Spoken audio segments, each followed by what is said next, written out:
Hello friends and welcome back to the Unfortunate Archives. So overall, May was a pretty terrible reading month for me, which sucked as I was going through it, but at least it's gonna make for an interesting wrap up.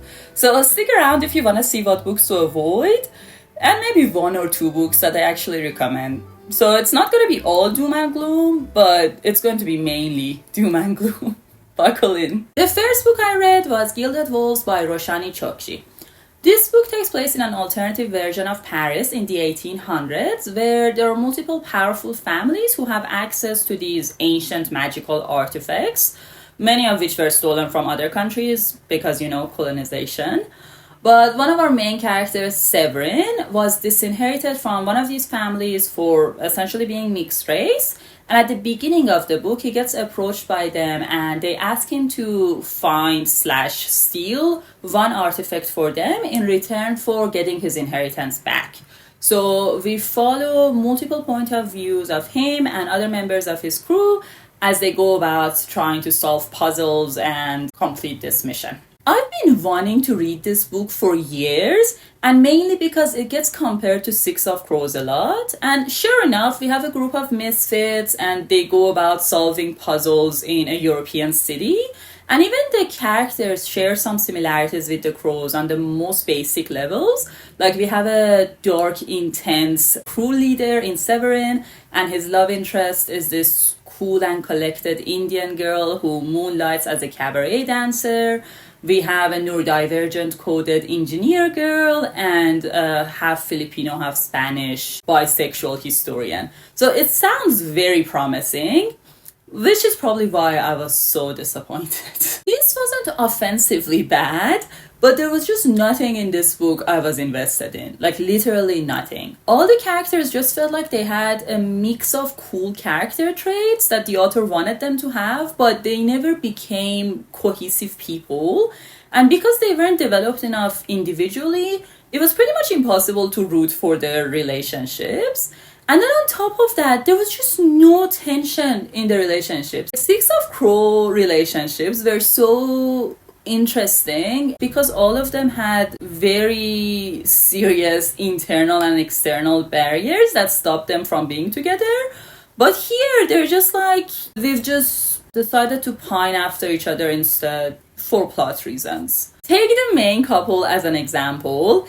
They're very unsubtly lusting after each other from the very first page. They've already slept together once. They share the same goals. They get along well. They're on the same crew. They're just like, oh yeah, we've decided not to be together. It's like, well, okay, then I've decided not to care at all about this relationship. And then there's a very convoluted magic system, so many unnecessary info dumps that still don't clarify anything.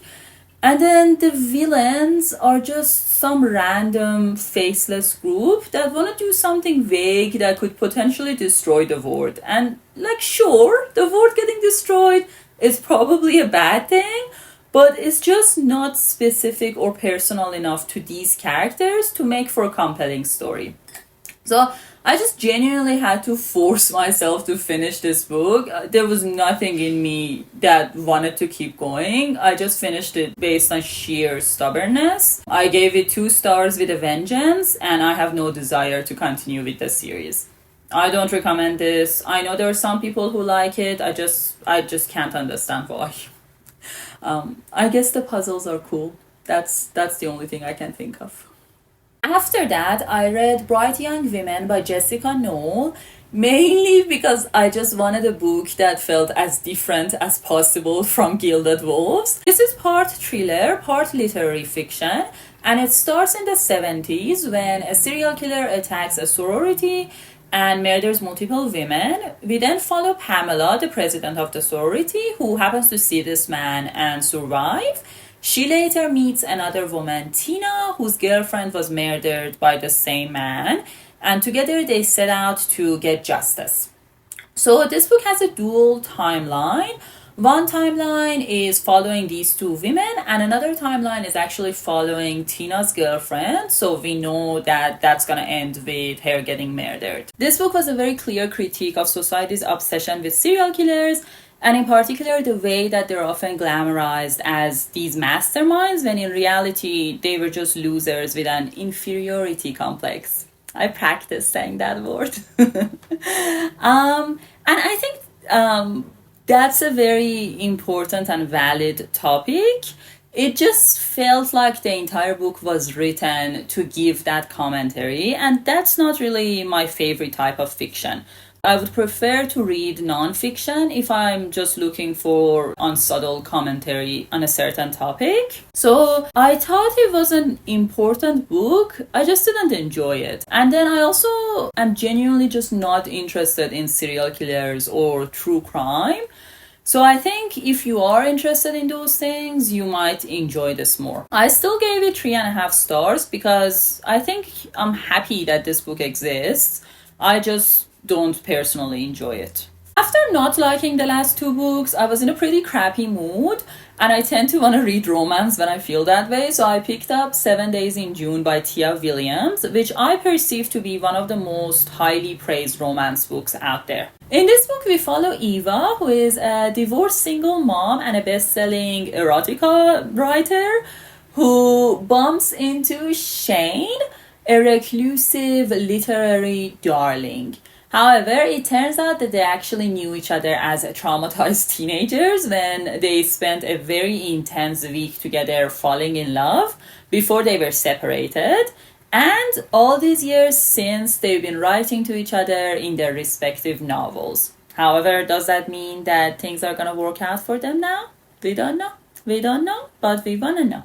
I don't actually like second chance romances, and I don't like reading about parents, particularly in romance novels. That being said, I still had high hopes for this, mainly because I love the idea of people communicating through art. I really like writer characters, and because of just how beloved this book is. And sure enough, in the beginning, there was a brief period where I thought I was gonna really like this because Eva seemed like a great character. But yeah, things didn't continue that way. The first thing that kind of stuck out to me was that even though the present timeline is very light and fluffy, the flashbacks were actually surprisingly dark. As teenagers, they're both dealing with abuse, with addiction, with self-harm, and you don't really get that from the synopsis at all. So I was just taken aback, and I thought the shifts between the present and the flashbacks were quite jarring. So make sure to check the trigger warnings if you need to for this one. That being said, I was still okay with that. It was more of a surprise than a flaw, I would say.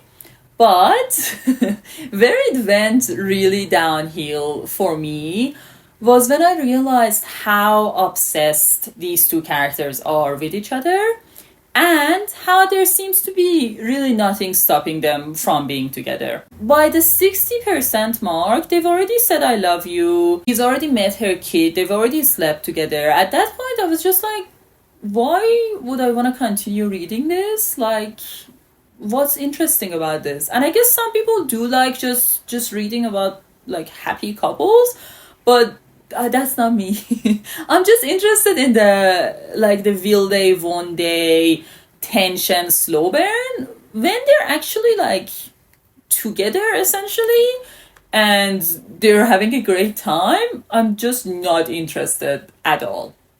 But that wasn't even the biggest problem. The biggest problem, the thing that actually bugged me so much, is the fact that they are doing all of this stuff when actually they've known each other for a total of 8 days, and 7 of those days happened 15 years ago when they were teenagers. And that's just insane to me. Like, a week together as teenagers, you meet each other 3 times as adults, and you're ready to say I love you. Like, does that actually appeal to people? I don't know. But for me, it was way too much for suspension of disbelief at that point. And I kept thinking, this is essentially fated mates, which I don't even like in fantasy, but it's so much worse when it's in contemporary fiction because you don't even have the magic system to justify why these 2 people feel this strongly about each other when actually they don't know each other at all. So I'm clearly in the minority with this one because this book is beloved. Like, people have very strong feelings of love for this book, but I have very intense feelings of dislike for this book. I think I gave it 2 or 2.5 stars, and I was actually like genuinely annoyed by it. At this point, I gave up on any standards of quality and I just went for a book that I thought would be pure enjoyment. And this was Fortuna Sworn by KJ Suten.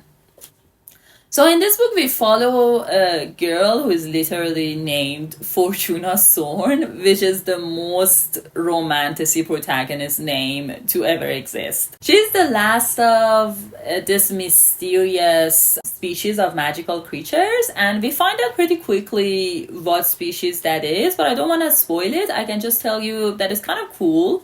Her brother disappeared a year ago, and in the beginning of the book, she meets this Fey man who has some information about him.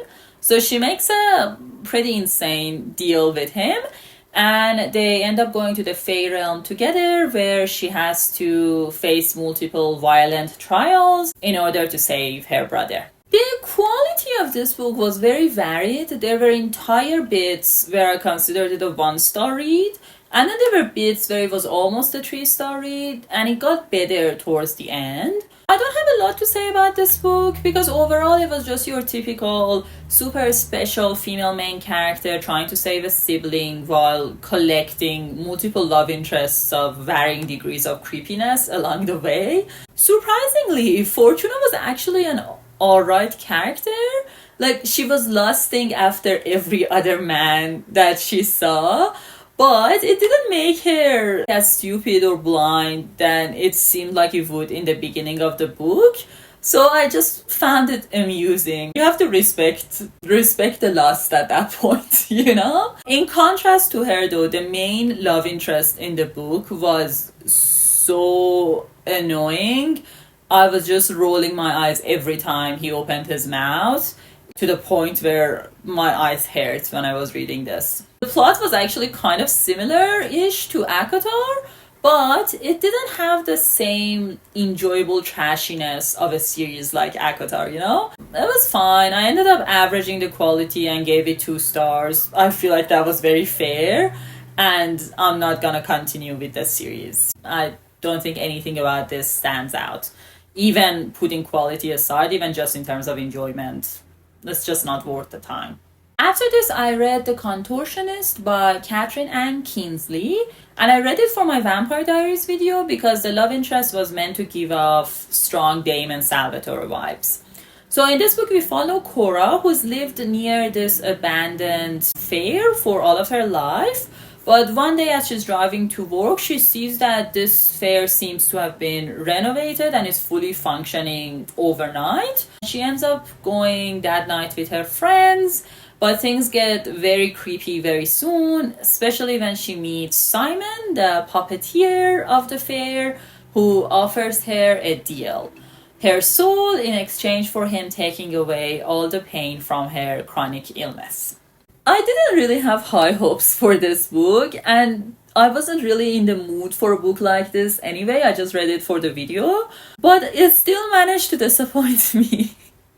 Which is a feat. Like, when you don't have hopes and you're still disappointed, that's on another level. And to be honest, it's not even that it was bad. My main reason for not enjoying it was that I just genuinely hate when one of the main conflicts in a book is just that the main character doesn't believe the things that are happening. Like, I get that that's pretty realistic. It's just that as the reader, you know that magic is real in this fantasy book. Like, you know that there is something creepy going on with this fair beyond what is natural. You don't have any problem believing that because you're, basing it on book logic. But then when you follow a character who is just constantly like, oh, this can't be happening, this can't be happening, it's really dull. I don't care if that's how people would react in real life. It's just not interesting to read. So it kind of felt like you knew where things were going from the very beginning. You just were waiting for Cora to figure it out and believe that this stuff was happening. So it just wasn't fun to read. And it's already a pretty short book, but I feel like it could have been even shorter if you got rid of all the redundant and just unnecessary parts.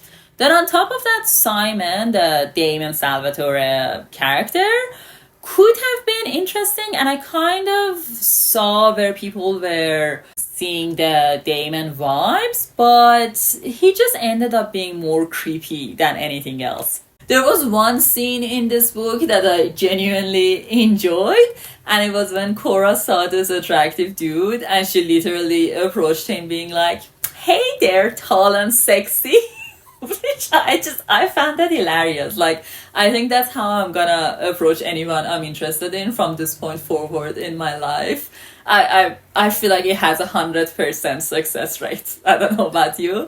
So other than that one scene, this book did nothing for me. So even though I didn't think it was terrible, I gave it like 2.5 stars, which is kind of the theme in this video, if you haven't noticed. While I was reading all these books that I hated, to make matters worse, I was also trudging along with this one, Little Big by John Crowley, for almost 2 months at this point. And it just kept getting worse. Like, at one point, I even switched to the audiobook, hoping that that was gonna make things better, but I still really didn't want to finish this book. And normally I would just continue to struggle, but because I was having such bad luck with the other books in my life, I just wasn't in the mood. So at the 60% point, I decided to give up this one, making this the first book I've DNF'd literally in years. And it's particularly painful because I own a physical copy. Like, that's very upsetting to me. But you know, sometimes you gotta do what you gotta do. This book follows multiple generations of this one weird family who live in a house that sits at the border between the human realms and the realms of the Fae. But this isn't a story about Fae. They're barely in the book at all. But if you ask me what this is about, I couldn't tell you. I just kept reading mainly because of the writing and the atmosphere. And even though we kept like changing timelines and moving between different family members, that was enough for me to keep going. But a little before the 60% mark, we once again moved one generation forward. So we were reading about the children of kind of the main characters. And then they also moved from this house to the city. So even the atmosphere wasn't interesting to me anymore. So at that point, I just lost even the slightest bit of motivation to keep going. On top of that, this is pretty old, so there's some like vaguely racist, vaguely sexist stuff. And it's not too over the top, but it was just enough to like, you know, like make me not want to read this even more. I'm not gonna rate this since I didn't finish it, but I can tell you that I've only seen older white men enjoy it, so maybe if you are one, you can give it a go. But I'm usually someone who likes old man fantasy. It's actually like one of my favorite subgenres of fantasy. So I don't know what it means that even I didn't like this. I don't think that's promising. At this point, I sat down with myself and I was like, this whole month I've been trying so hard to find a book that I enjoy, and putting Little Big aside, I've just kept picking up these books in genres that I don't even like. Like, I've read a YA, a thriller, a romance, and 2 romanticides. So that's just bad decision making. And then I'm just sitting here being like, oh my god, I'm never gonna find a book that I like ever again. So that helped like clear up my mind. And I went back to my roots and I picked up A Sphere Cuts Through Water by Simon Jimenez. Described in the loosest way, this book follows 2 ancient warriors who want to help this vicious dying goddess who is trying to use the very last of her power to take down a tyrannical regime that enslaved her for centuries. Now that sounds like a fun time to me, but it doesn't sound like a particularly unusual premise for a fantasy book. It's just because the synopsis really doesn't prepare you for what the book is like. This is one of the most unique books I've read in probably years. Everything about this book, from the plot, the world building, the prose, the narration style, and even the specific type of humor is so unique. It makes you feel like you've never read fantasy before. It's one of those books that throws you into the deep end. There's no gentle hand-holding. It's just like learn to swim or die, peasant. But it's fun. But unlike a lot of fantasy novels, that wasn't really because of the world building specifically. At least for me, it was more because it took me a long time to get used to the narration style. I'd say it took me about 20% of the book to fully settle into the story. And the reason for that is that the narration has 3 different layers and they're interconnected in an odd way. The book jumps between them with no warning. One of them is fully in second person, so it's like, you do this, you do that. And then the book also jumps into the minds of not even side characters, just like peripheral people in a scene, and just speaks from their point of view for like 1 or 2 sentences really often, which was really interesting and not something I'd really seen done before in this way. You can tell that the book is paying homage to oral storytelling, and since the world building also has that mythological feel to it, it just gives you that feeling like you're sitting around a fire and listening to these like wise ancient storytellers tell you about like this creation myths that you've never heard before. So even when I was confused, I was still really enjoying myself because of that very specific cozy vibe. Well, cozy is the wrong word because this is pretty dark at times and violent, but you know, that like sitting around a fire feeling in a non-cozy way. Sometimes with these types of oral mythological storytelling, you don't feel as connected to the characters because the narration creates a sense of distance. But in this case, the book still managed to make me feel very invested in these 2 men and their relationship. And one of the ways that it did that was through these surprising moments of humor that really humanized them. Like, for example, there's this one scene where they're on this very serious quest and someone wants to distract them. So this dude approaches them and tries to have a conversation, but it's not really working. So then he's like, why don't you come see in my cart? I have these erotic tablets. And then they're both like, whoa, like they've never seen anything like it. And it's just so hilarious and it totally works to distract them. And then, like, that's not funny enough. One of them ends up stealing one of the tablets. And then the narrator is like, he wasn't sure why he chose to steal the one that had 2 dudes in it instead of one of the, like, hetero ones.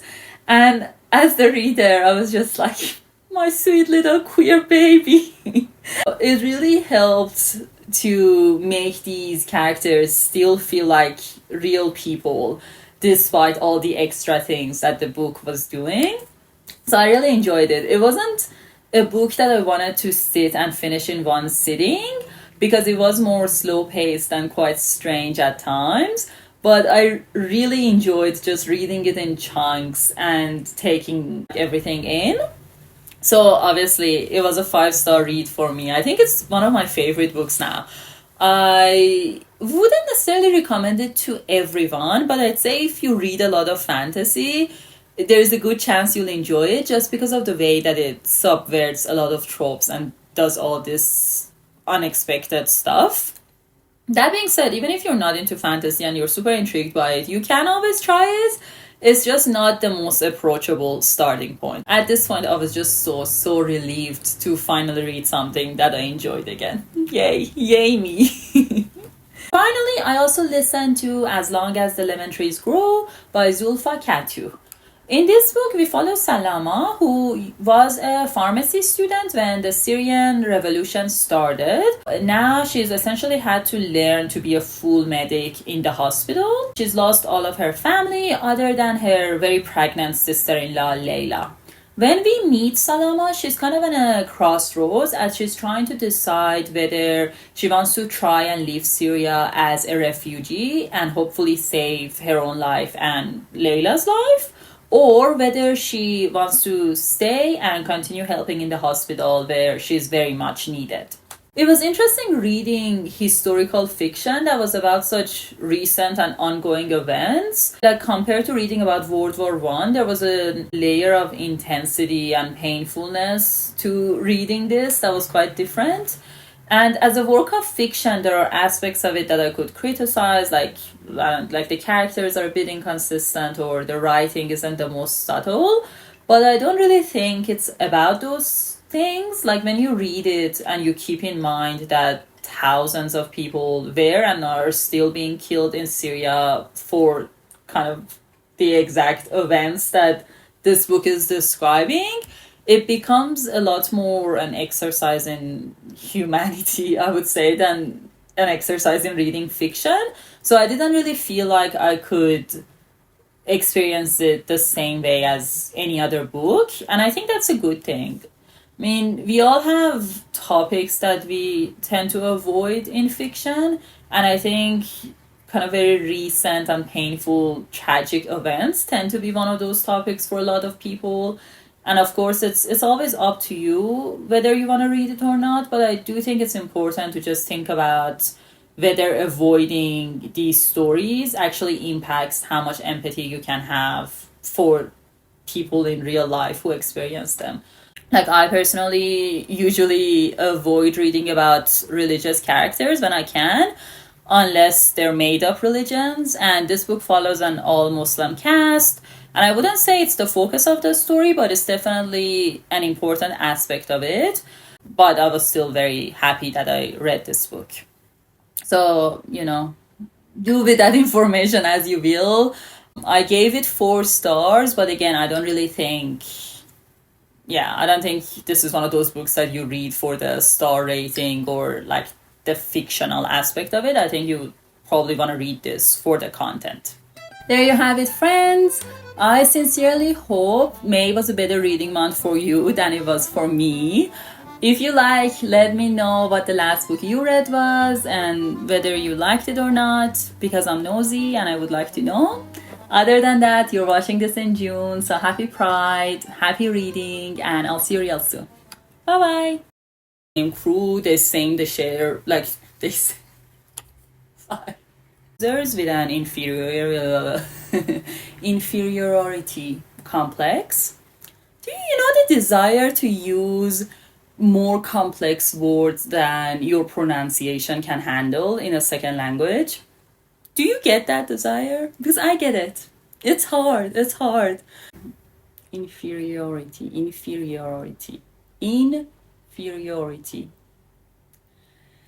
We all face traumatic things. We all face hard things. And for me, that's not being able to pronounce words the way I want them.